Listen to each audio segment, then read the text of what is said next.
সকালবেলা ঘুম থেকে উঠে দেখি বৃষ্টি হচ্ছে, তাই একটু হাতটা ভিজিয়ে নিয়ে ঢং করলাম আর কি। তারপর সমস্ত কাজ কমপ্লিট করে বসে পড়লাম চা আর মুড়ি খেতে। এটাই আমি প্রতিদিন সকালে খাই। চলে এলাম রান্না করতে, দুপুরের রান্না বান্না।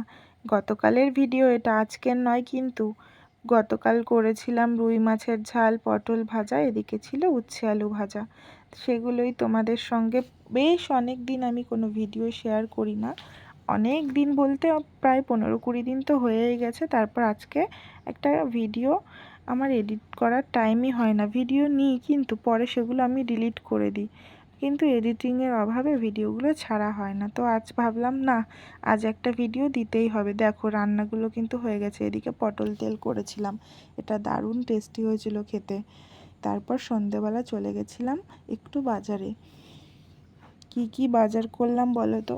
বাজার মানে সেরকম না, গেছিলাম মাছ সবজি এগুলো আনতে, আর বাজারে ছিল প্রচণ্ড ভিড়। এদিকে মাছ কিনে নিলাম, তারপর কিছু সবজি কিনে নিলাম। বাইরে যা বৃষ্টি হচ্ছে, চারিদিকে জল কাদা। অনেক দিন পরে বেরিয়েছিলাম কাল। তারপর কিনে নিয়েছিলাম কিছু মিষ্টি।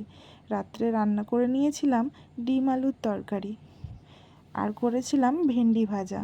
আমি কিন্তু যাই খাই না কেন, ডিমটা আমার ভীষণ প্রিয়। এরপর খাওয়া দাওয়া করে বিছনা করে শুতে চলে এলাম। তারপর রাত্রে একটা মুভি দেখছিলাম। কে কে বুঝতে পারলে এটা কোন মুভি? বুঝলে কিন্তু নামটা অবশ্যই জানিও। এদিকে ঘুমাচ্ছে, আর এদিকে এনারাও ঘুমাচ্ছেন। বেশ ভালোই ঘুম হলো। সকালবেলা উঠে সমস্ত কাজ সেরে আবার চলে এলাম রান্না করছিলাম কুমড়ো ভাজা, পটল ভাজা, আর এদিকে ছিল মাটন, যেটা আমি কিন্তু তোমাদের সাথে অলরেডি আজ দুপুরেই রেসিপিটা দেখিয়ে দিয়েছি। আজ ছিল এক জায়গায় নেমন্তন্ন। আজকেও বাড়িতেও ছিল না, আর আমার যেতে ইচ্ছা করছিল না, তাই শুধু মেয়ে দুটোকেই পাঠালাম। আর দেখো কেমন ঠেলাঠেলি করছে। এরপর সন্ধেবেলা বর ফুচকা নিয়ে আসলো।